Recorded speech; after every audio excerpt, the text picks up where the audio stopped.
Michella Chester with Adam Kramer, Bleacher Report. Adam, thanks so much for joining me. We're just 2 days after the national championship. Georgia absolutely demolished TCU for the Yes. title.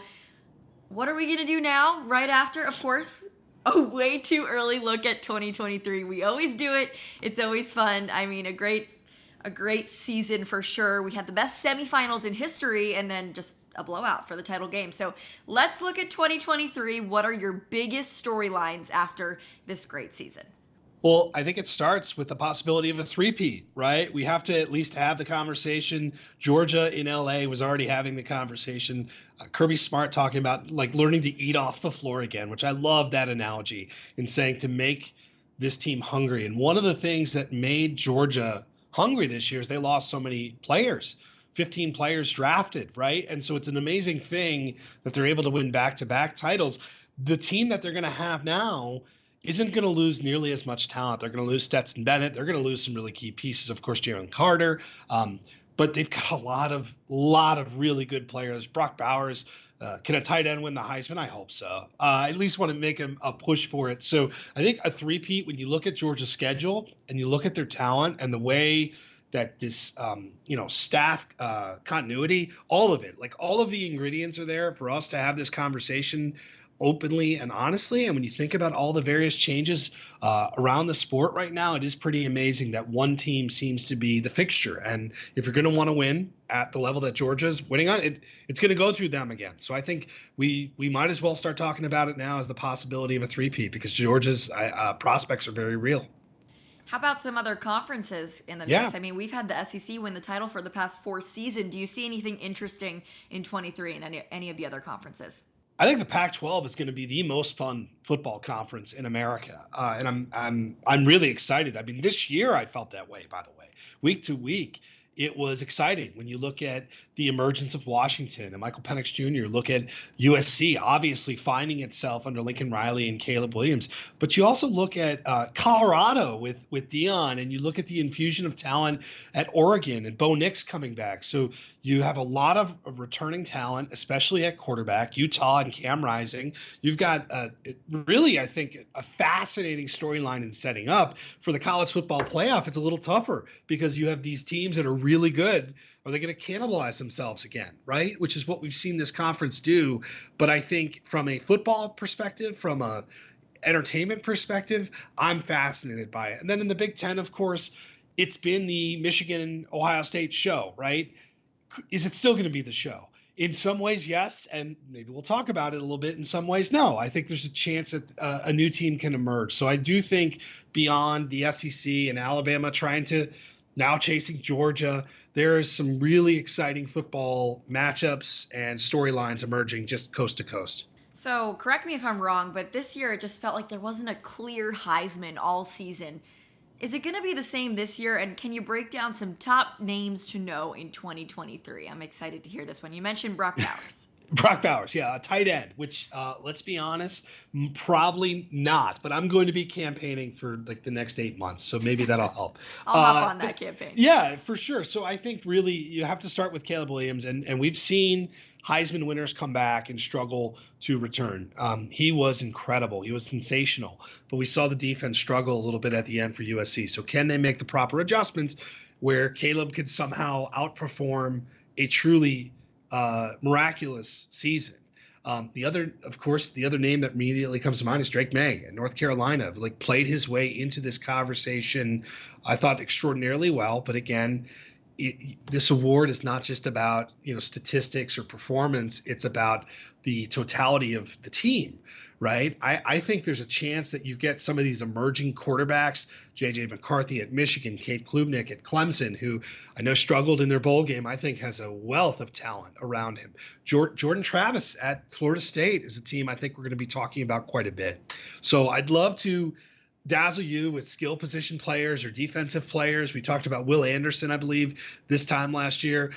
It's a really exciting year for quarterbacks, but I don't necessarily think it's the traditional, let's just pick the quarterbacks at the number 1, number 2 teams. I think there's some really, the way the offenses are emerging, the way these individual players are emerging, like, back to your storyline component and kind of mixing these together. there's so many good quarterbacks that could really play their way into the discussion, as a result, play their team into the playoff. Yeah, wide open there. Adam, who showed some promising signs in 2022 that could be really big, go on a big run in 2023? You think of Tennessee taking down Bama, TCU in the national title game, Yeah. USC in the top 5 multiple times this season. What do you expect in that realm for this year?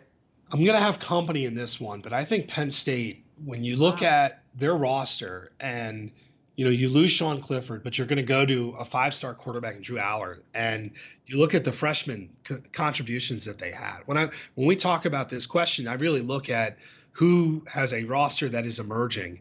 Penn State, we didn't properly talk about Penn State all year, I think, until they won the Rose Bowl, and then we said, okay, they are pretty good. So Penn State comes to mind. LSU, I have to say, I completely underestimated Brian Kelly's ability to turn that program around. They get Jane Daniels back for a year. LSU had its moments, right? You beat Alabama, not so much against Tennessee, not so much against Georgia, but a team that I didn't think was going to be close to this, and they made it to the SEC championship game. That's a really young roster with some emerging players. I think LSU is one that's going to be a team that we gravitate towards. And the other one, I can't help but do it, is Washington. They are a joy to watch, and I think they're a real threat for the college football playoff. I think they're a real threat to anybody in that conference, because when you watch Michael Penix and that offense roll, they are a really tough matchup. We saw it against Texas in the bowl game. You see it against just about anybody. You know what you're getting with that team, which is, can you stop them? And Oregon couldn't, and a lot of teams couldn't. So for them, it's going to be about taking that next step. But I think they have a chance to do that. And then on the other end of the spectrum, how about the perennial powers, Alabama, Clemson? Do you see them making a return to the top 4 this year? I do. I think you're going to have a lot of these fixtures still around, right? I think Georgia, of course, is going to be there. I think Alabama, it's a really interesting transitional year for them. Like, who's going to play quarterback? Still, the roster is so good, and they're bringing in the top recruiting class in the country. So we're not going to do the Alabama's dynasty is done or Alabama's going. I'm not doing that yet. Nick Saban is there, and the roster is still really good. Ohio State and Michigan, absolutely, I think are going to be there. For Ohio State, most likely, you're changing some major things on offense. Is Ryan Day going to be calling plays? It's going to look a little bit different, but I think the tried and true and these programs that we've become accustomed to seeing, most of them are probably going to be there. The question is now, who's going to challenge them? Texas used to be that program, right? Texas, there's other programs. USC used to be that program. I think the part of this is going to be knocking these teams off the ledge. And there's some teams that have felt this kind of success historically that have a chance to at least, make me wrong and say, hey, Alabama's time, it's not this year. I do think, yes, you're going to have a lot of perennial powers, but I think there are going to be a lot of teams that are chomping at the opportunity to knock them off. Oh, absolutely. All right, so here's my favorite part. I make you do it every year. Your top 5 teams going into 2023. Maybe it'll pan out this year. Let's see, Adam. What are they? Yeah, I've had some mixed success, right? I was close again.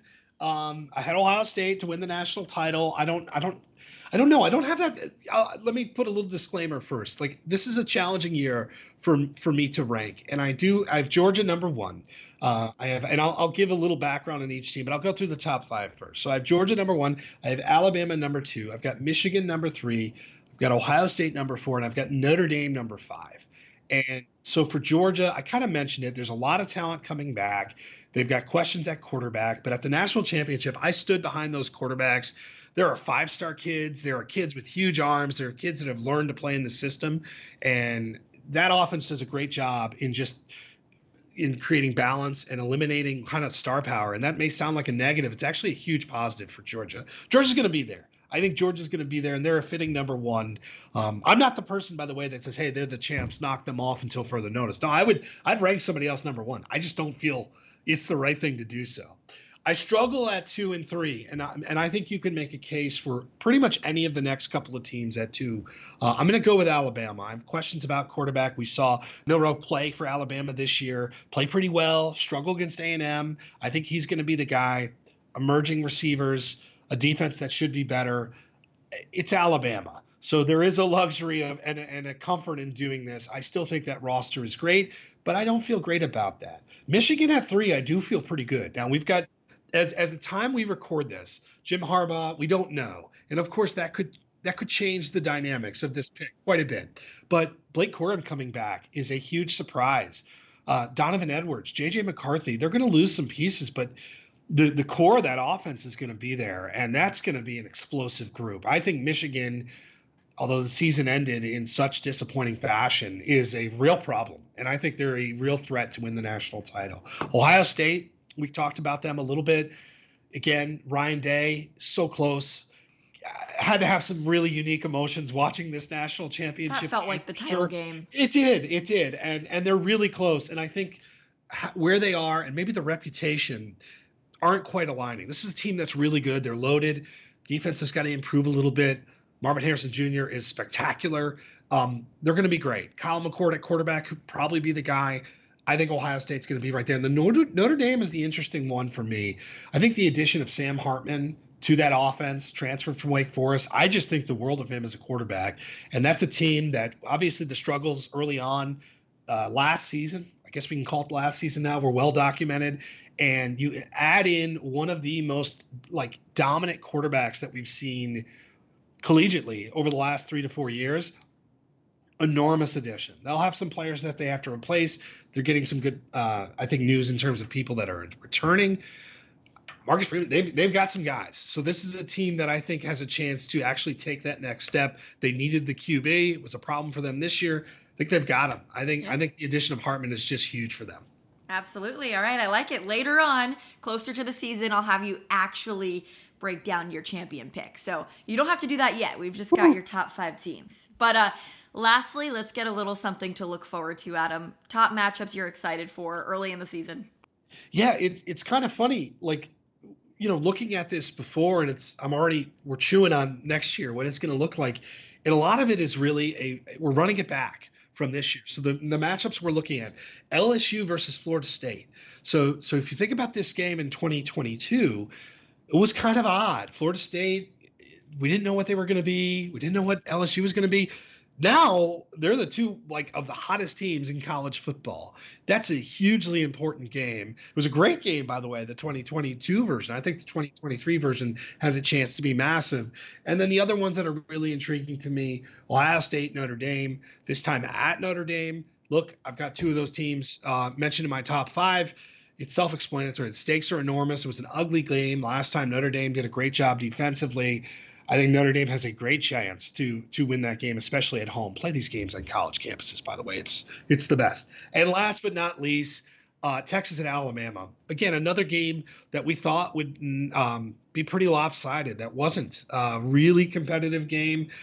And Texas, at some point, is going to turn the corner. I know that's a broken record. I think we've said that for the last 12 years or so, but the infusion of talent is there. You get Arch Manning, but you have all these different pieces that I think are coming back that are going to develop.